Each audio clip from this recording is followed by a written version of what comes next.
سوره محمد صلی الله علیه و آله و سلم، این سوره رو خدمت شما عزیزان من میخوام در اینجا باز بکنم.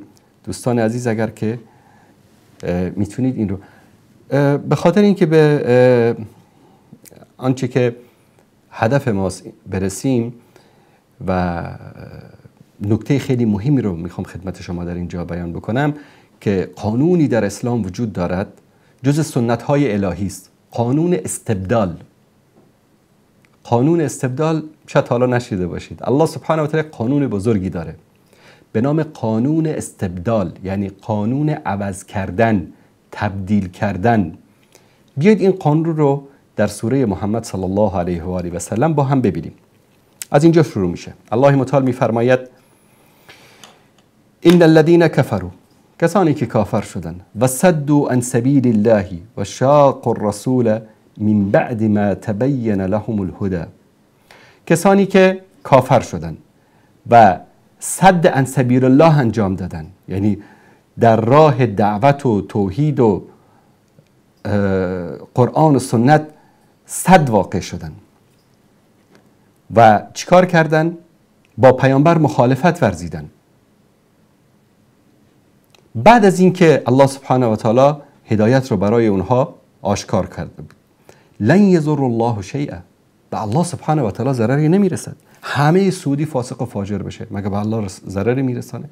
اصلا 1.5 میلیارد مسلمان همش فاسق و فاجر بشه مگر به الله سبحانه و تعالی ضرری میرسانه؟ یا همه اینها مؤمن بشن مگر به ملک الله سبحانه و تعالی کم و زیاد میشه؟ نخیر. لن یضر الله شیئا و سیحبط اعمالهم، و الله سبحانه و تعالی چیکار میکنه؟ اعمالشان را تباه میکنه اگر اینا در صدراء الله و رسولش قرار بگیرن، فاسق بشن، فاجر بشن. بعد از اینش میگه یا ایها الذین آمنوا اطیعوا الله و اطیعوا الرسول ولا تبطلوا اعمالکم، ای کسانی که مؤمن هستید از الله اطاعت بکنید، از رسول اطاعت بکنید و اعمالتان را تباه برباد نکنید. ان الذين كفروا وصدوا عن سبيل الله ثم ماتوا وهم كفار فلن يغفر الله لهم، کسانی که صد عن سبیل الله کردن، کافر شدن و مردن، الله سبحانه و تعالی آنها را نمیبخشد. فلا تهنوا، سست نشوید. فلان شده، در اونجا کنسر برقرار شده، این کارو کردن، اون کار، آی بلاد حرمین، آی بلاد توحید، آی فلان شده. فلا تهنوا، سست نشوید. و تدعوا الى السلم و انتم الاعلون، و دعوت به صلح و آشتی نکنید در حالی که شما برتر هستید. والله معکم، الله سبحانه و تعالی با شماست. ولن یترکم اعمالکم، و الله سبحانه و تعالی اعمالتان را کم نمی کند. انما الحیات الدنیا لعب و لهو، زندگی دنیا لهو و لعب است. همینه که دارید میبینید، کنسرت برگزار کردن، شراب خوری کردن، فسق، فجور، عریانی.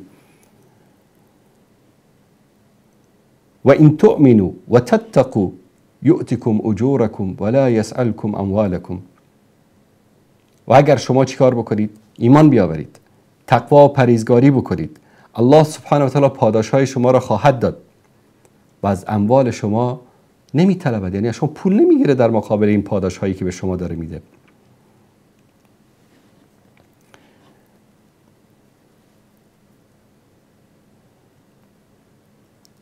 بعد از اون، به خاطر اینکه وقت برنامه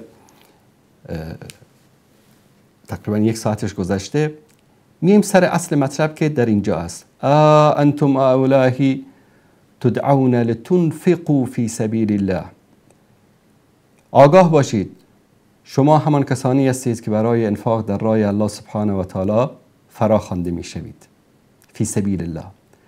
فمنکم من یبخل، کسانی هستند که بخل می‌ورزند از انفاق در راه الله سبحانه و تعالی.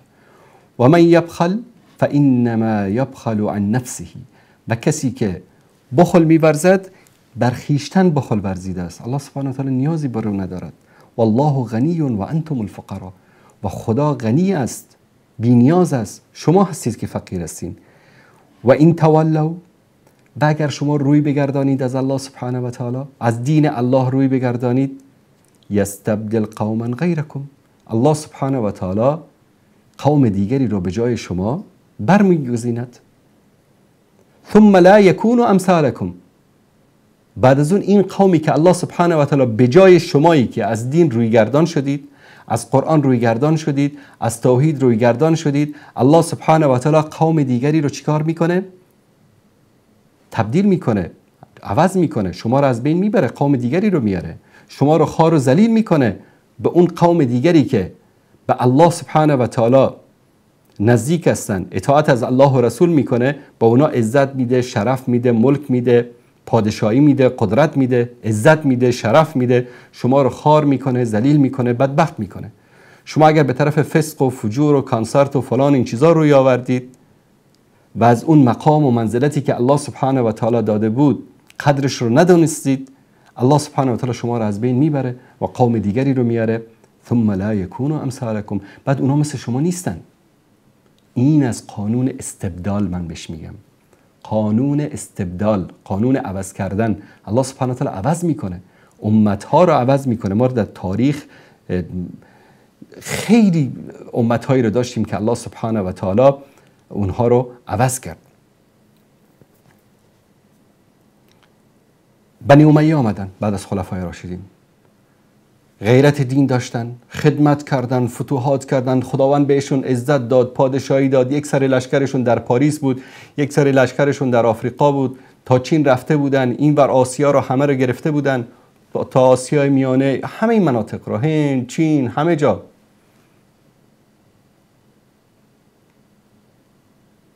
کسی نمیتونست در مقابل بنی امیه نفس بکشه.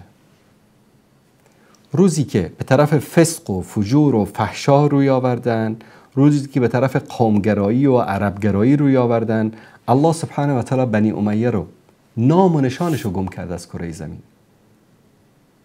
خجالت میکشید، جرئت نمیکرد یک نفر از بنی امیه بگه که من از فرزندان امیه هستم یا از فرزندان معاویه هستم یا از قوم بنی امیه هستم. جرئت نمیکرد. همه پنهان شدن، گم شدن، آثارشون هم نیست. خداوند کی رو آورد؟ بنی عباس رو آورد. بنی عباس خلافتی که بعد از بنی امیه آمد، در حقیقت میتونیم بگیم قدرت دست فارس ها بود. این فارس ها بودن که حکومت میکردن بر جهان اسلام. خداوند توسط اینها علم و معرفت و دین رو انتشار داد. یعنی در زمان هارون رشید شما تصور بکنید که هارون رشید میومد میگفت که ای ابر، هر جایی که میخوایی ببار، خراج تو برای من میاد.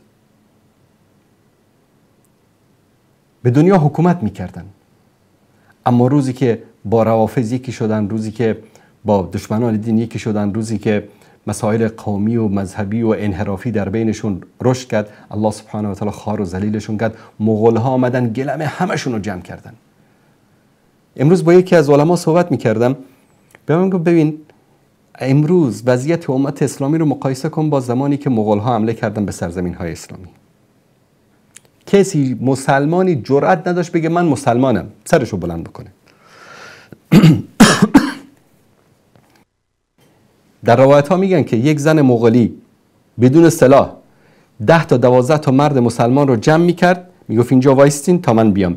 میرفت میگشت، شاید 1 ساعت نیم ساعت میگشت تا یک شمشیری، چاقوی، چیزی پیدا میکرد. بعد از اون میامد این 12 تا مرد مسلمان رو، 10 تا مرد مسلمان رو گردنشون رو میبرید و اینا از فرط ذلت و خواری و خوف جاشون نمیتونستن تکون بخورن. وقتی که بنی عباس از دین جدا شدن، وقتی که از اسلام جدا شدن، وقتی که از قرآن و سنت جدا شدن، الله متعال خوار و ذلیلشون کرد. کی اومد به جاشون؟ مغولا آمد. همین مغولایی که سرزمین‌های اسلامی رو نابود کردن، کتابخانه‌ها رو، مدارس رو، انسان‌ها رو، مسلمان‌ها رو کشتن، همینا مسلمان شدن. و از بین این مغول‌ها کسانی که پادشاهانی مانند اورنگزیب، پادشاهانی بودن که علما و مورخین میگن که اینها باید در کنار خلفای راشدین قرار داده بشن، به خاطر عدالتشون، به خاطر تقواشون، به خاطر پرهیزگاریشون. همین مغولا یک امپراتوری عظیم اسلامی رو تأسیس کردن که امروز چقدر مدارس، چقدر مساجد، چقدر آثار تاریخی از دوران مغول ما داریم که در سرزمین‌های اسلامی وجود داره. چه خدمت‌های شایانی که به دین کردن و همون کتابخانه هایی رو که خراب کرده بودن و همون مدارس رو که خراب کرده بودن میلیون ها برابرش رو در جهان اسلام دوباره ایجاد کردن. اینا هم در بینشون اختلاف و تفرقه رخ داد. خداوند اینها رو هم از بین برد، از قرآن و سنت دور شدن، اینها رو هم از بین برد. زنگی ها آمدن.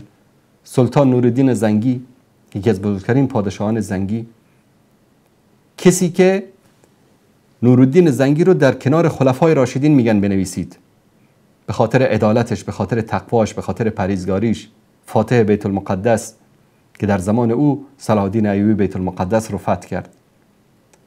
زنگی ها در بین خودشون افتادن، خداوند ایوبی ها رو آورد. سلطان صلاح الدین ایوبی اومد، فرزند نجم الدین ایوب.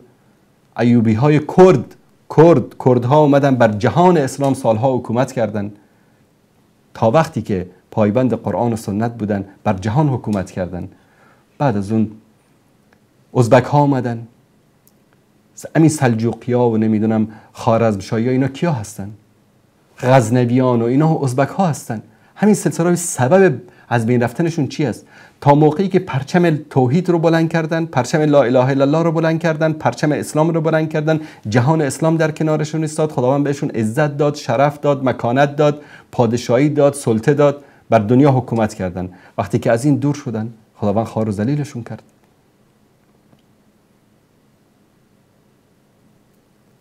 از یک قبیله کای، یک قبیله کوچک ترکمن‌های آسیای میانه، کسی به نام سلیمان شاه مهاجرت میکنه، میاد به منطقه آنادول. در اونجا یک قبیله کوچیک، تعدادشون شاید از 3000 نفرن تجاوز نمیکرد. فرزندش عثمان ابن سلیمان شاه سلسله‌ای رو تأسیس میکنه بر خرابه های سلجوقیانی که در یک زمانی بر جهان اسلام حکومت میکردن با پرچم اسلام. بعد از اون رفتن با صلیبی هم کار شدن، با کفار هم کار شدن، با یهود و نصارا هم کار شدن، با روافض هم کار شدن. الله سبحانه و تعالی یک جوانی رو از بین قبیله کای به نام عثمان ابن ارطغرل آورد، فرزند سلیمان شاه ارطغرل و فرزندش عثمان.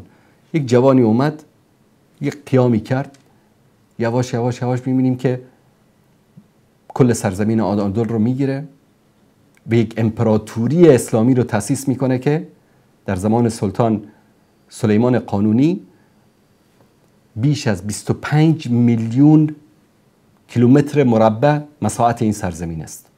یک سرش در اروپای شرقی، کل اروپای شرقی رو گرفته بودن، یک سرش در حدود چین، روسیه، این طرف هند، پاکستان، جزیره العرب، خاورمیانه، همه این مناطق 25 میلیون کیلومتر مربع مساحتش بود.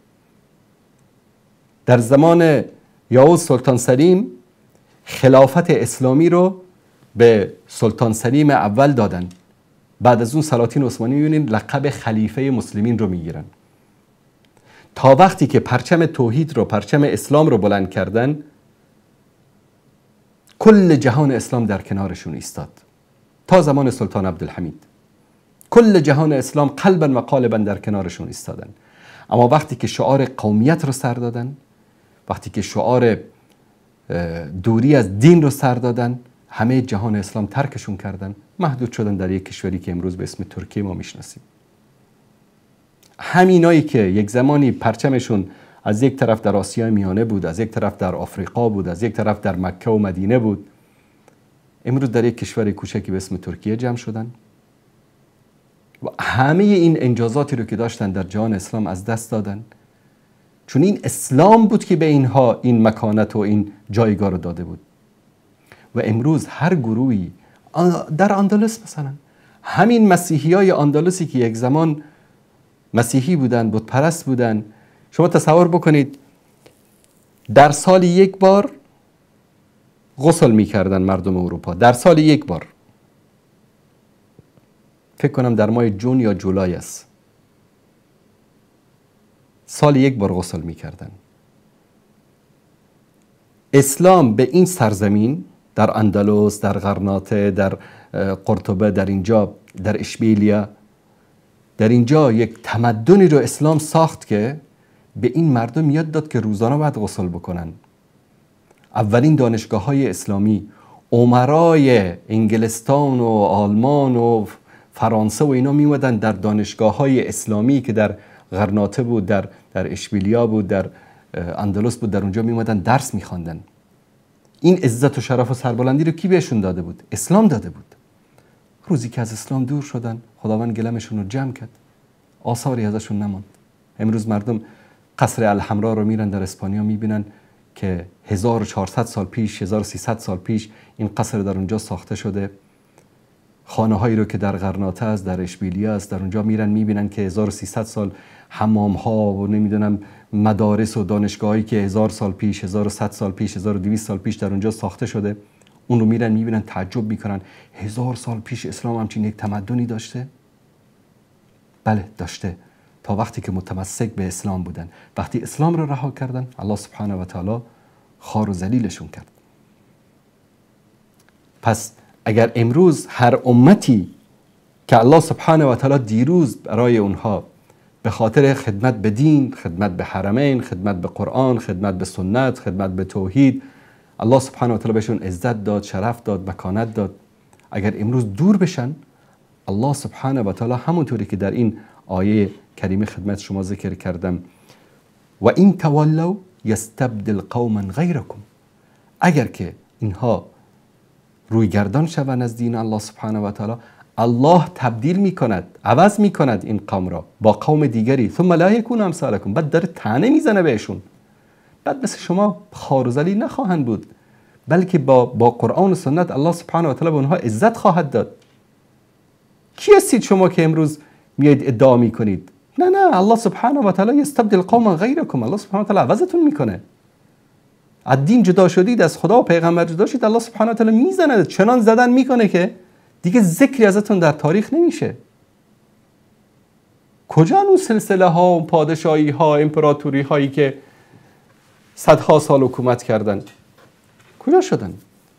خداوند چنان از بینشون برد که آثاری هم ازشون نمانده. آثار تاریخیشون مونده، فقط برز معذرت، آثار تاریخیشون هست، از خودشون اصلا یادی نیست.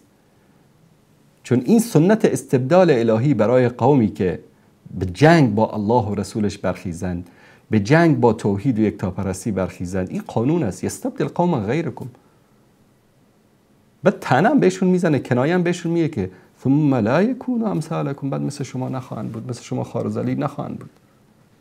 ما قومی هستیم که الله سبحانه و تعالی به وسیله اسلام به ما عزت داد و هر وقتی که عزت رو در غیر اسلام جستجو بکنیم، الله سبحانه و تعالی ما رو چیکار میکنه؟ خار و ذلیل میکنه. و این امت اسلامی، رسول الله صلی الله علیه و سلم در حدیثی میفرمایند که ان الله قد اجار امتی ان تجتمع علی الدلاله، الله سبحانه و تعالی حفظ کرده است این امت رو که جمع شوند همه امت بر گمراهی و ضلالت. هیچ وقت همه امت اسلامی بر گمراهی و ضلالت جمع نمیشن. هر چقدر فسق، فجور، گناه، معصیت در جهان زیاد بشه، امت اسلامی بر فسق و فجور جمع نخواهند شد.